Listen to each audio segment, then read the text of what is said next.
ជំរាបសួរទូរទស្សនិកជនជាទីមេត្រីសូមស្វាគមន៍មកកាន់នីតិទីផ្សារការងារនិងមុខរបរនាថ្ងៃនេះនីតិទីផ្សារការងារនិងមុខរបររបស់ទីភ្នាក់ងារជាតិមុខរបរនិងការងារនៃគណៈកម្មាធិការជាតិបណ្ដុះបណ្ដាលសូមនាំមកជូនទូរទស្សនិកជននៅមាតិកាព័ត៌មានសំខាន់ៗដូចតទៅ1. បទយកការស្ដីអំពីឱកាសការងារសមរម្យនិងការអភិវឌ្ឍជំនាញនៅក្រុមហ៊ុន Bread Talk Cambodia 2. ព័ត៌មានជ្រើសរើសបុគ្គលិកសំខាន់ៗនៅក្នុងប្រទេសនាសប្តាហ៍នេះជាកិច្ចបន្តទៅទៀតនេះសូមអញ្ជើញទូរទស្សនិកជនតាមដានទស្សនាកម្មវិធីរបស់យើងខ្ញុំដូចតទៅ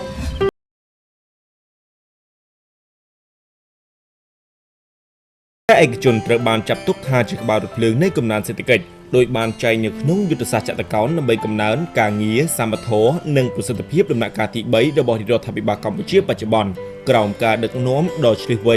និងប្រកបដោយកិត្តិយសដ៏ខ្ពង់ខ្ពស់របស់សម្ដេចអគ្គមហាសេនាបតីតេជោហ៊ុនសែននាយករដ្ឋមន្ត្រីនៃព្រះរាជាណាចក្រកម្ពុជា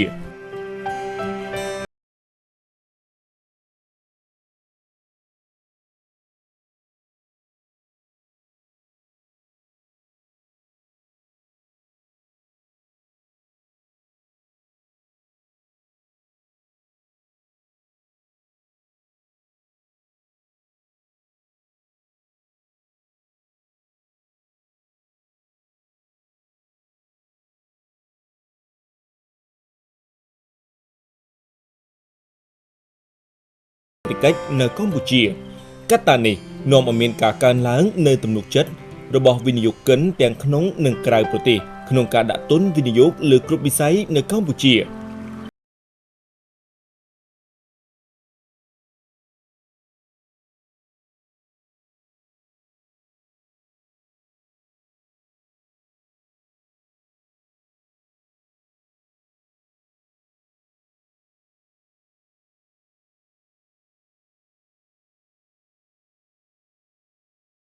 បង្ហាញថា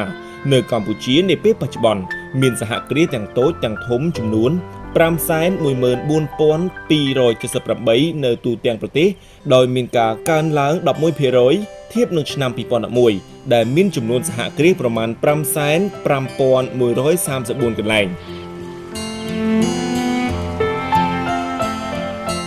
ដោយឡែកការវិនិយោគលើវិស័យចំណីអាហារនិងភេសជ្ជៈក៏កំពុងរីកដុះដាលគួរឲ្យកត់សម្គាល់តាមរយៈការទិញសិទ្ធិអាជីវកម្មមកពីបរទេសជាក់ស្ដែងក្រុមហ៊ុន Bread Talk ដែលមានដើមកំណើតនៅក្នុងប្រទេសសិង្ហបុរីតាំងពីឆ្នាំ 2000 នោះសប្តាហ៍ថ្ងៃក្រុមហ៊ុន Bread Talk មានសាខាចំនួនជាង 800 កន្លែងនៅក្នុង 16 ប្រទេសនិងមានបុគ្គលិកសរុបជាង 7,000 នាក់ចំណែកឯវត្តមានរបស់ Bread Talk Cambodia នៅក្នុងព្រះរាជាណាចក្រកម្ពុជាតាមរយៈក្រុមហ៊ុនក្នុងស្រុកមួយឈ្មោះថា Chom and Lee Corporation វិញបានបោះជំហានវិនិយោគនៅក្នុងប្រទេសកម្ពុជាក្នុងឆ្នាំ 2014 រហូតមកដល់ពេលបច្ចុប្បន្ននេះ Bread Talk Cambodia បានបង្កើតហាងផលិតនិងលក់នំប៉័ងចំនួន 3 នៅក្នុងរាជធានីភ្នំពេញដែលកំពុងទទួលបានការគាំទ្រពីសំណាក់អ្នកនិយមបរិភោគនំប៉័ងនិងនំប៉័ងគ្រប់ប្រភេទហាងនំប៉័ង Bread Talk វាមានប្រវត្តិមកពីប្រទេសសិង្ហបុរីវាចាប់ផ្ដើមបង្កើតនៅឆ្នាំ 2000 ហើយក៏ចាប់ផ្ដើមលក់នៅ franchise ពីឆ្នាំ 2003 ទៅរហូតដល់សប្តាហ៍ថ្ងៃនេះប្រទេសកម្ពុជាយើងបានទិញហើយបានបង្កើតវានៅឆ្នាំ 2014 ហើយដោយបានយើងបង្កើតហាងនំប៉័ងនេះព្រោះថាវិស័យខាងផ្នែកទីផ្សារឥឡូវយើងត្រូវការអ្វីដែលលឿនហើយអ្វីដែលងាយស្រួលខ្ញុំអាចនិយាយថាហាងនំប៉័ងគឺវាមានការងាយស្រួលមែនទែនគ្រាន់តែយើងទិញខ្ចប់ញ៉ាំបានអត់អាចនិយាយថាយើងទៅដល់យើងកំងទៅការញ៉ាំសបៀសមអីពេញនៅនឹងហើយយើង take time មែនទែនបាទអញ្ចឹងយើងបង្កើតធ្វើអ្វីឲ្យវាទៅនឹងតម្រូវការប្រជាជនស្រុកខ្មែរគាត់ត្រូវការអ្វីដែលលឿនហើយសមរម្យបាទតាមរយៈការរីកចម្រើននៃអាជីវកម្មរបស់ខ្លួនហាងនំប៉័ង Bread Talk Cambodia ក៏បានចូលរួមចំណែកផ្ដល់ឱកាសការងារយ៉ាងច្រើននិងឱកាសក្នុងការអភិវឌ្ឍជំនាញជាពិសេសជំនាញទាក់ទងនឹងការផលិតនំប៉័ងដែលមានឲ្យជារសឈ្ងុយឆ្ងាញ់ពិសាដល់កម្លាំងពលកម្មកម្ពុជាផងដែរបច្ចុប្បន្នហាងនំប៉័ង Bread Talk Cambodia មានបុគ្គលិកសរុបទាំងអស់ 150 នាក់ដែលកំពុងបម្រើការតាមមុខជំនាញផ្សេងៗគ្នានៅតាមសាខាទាំង3របស់ខ្លួននៅក្នុងរាជធានីភ្នំពេញបាទការបង្កើតហាងនំប៉័ងនេះវាជាផ្នែកមួយដែលជួយដល់ប្រជាជននៅស្រុកខ្មែរជាពិសេសផ្នែកនិស្សិតបាទគាត់មិនចាំបាច់ទៅធ្វើការនៅស្រុកក្រៅ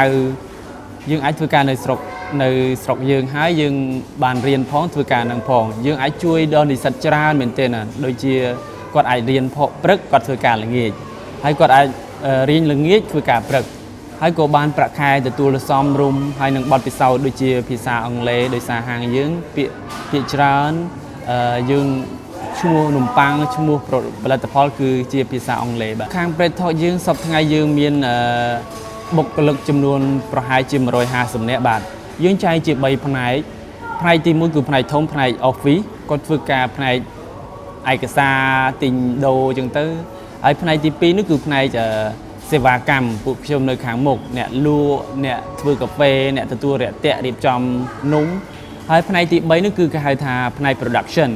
គឺអាចនិយាយថាផ្នែក baker គឺគាត់អ្នករៀបចំដុតនៅខាងគយដើម្បីបញ្ចេញមកពួកខ្ញុំនឹងរៀបហើយនឹងលក់មកបាទគួរបញ្ជាក់ថាតម្រូវការកម្លាំងពលកម្មរបស់ហាងនំប៉័ង Bread Talk Cambodia មិនសំដៅតែលើបុគ្គលិកដែលមានជំនាញស្រាប់នោះទេអាស្រ័យដោយក្រុមហ៊ុនផ្ដល់ឱកាសហាត់ការងារ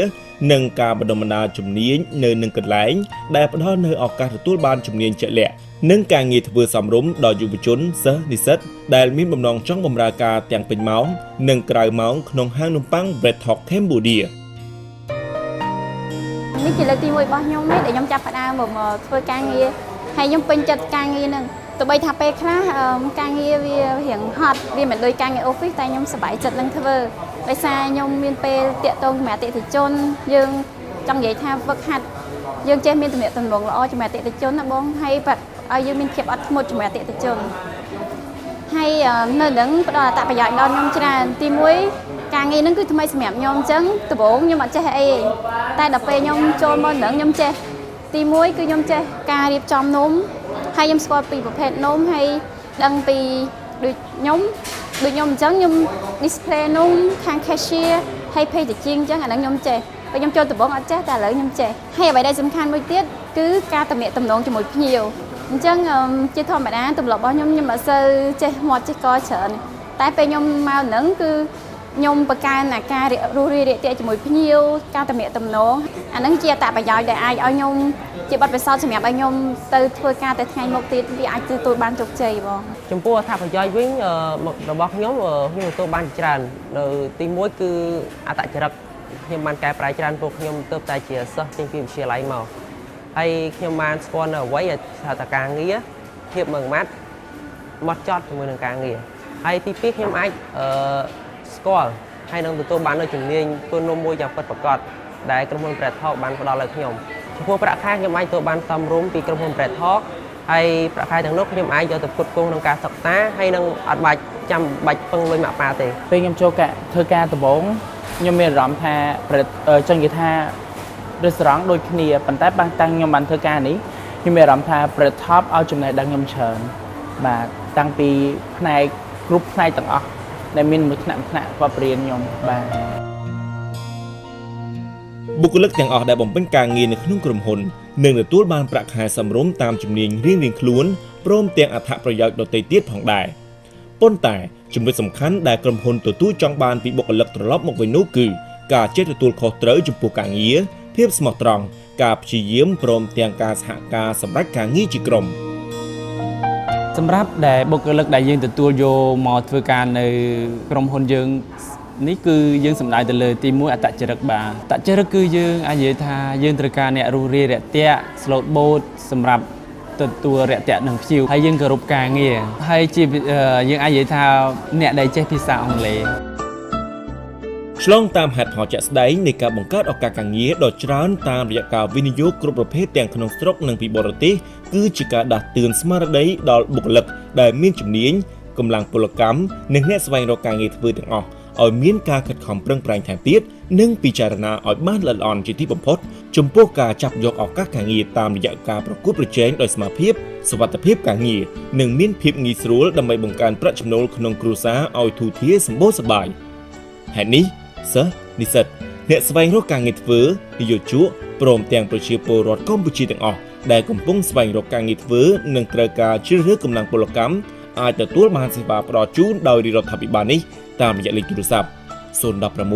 78 66 55 ឬគេហទំព័ររបស់ទីភ្នាក់ងារជាតិមុខរបរនិងការងារ www.nea.gov.kh ដោយងាយស្រួល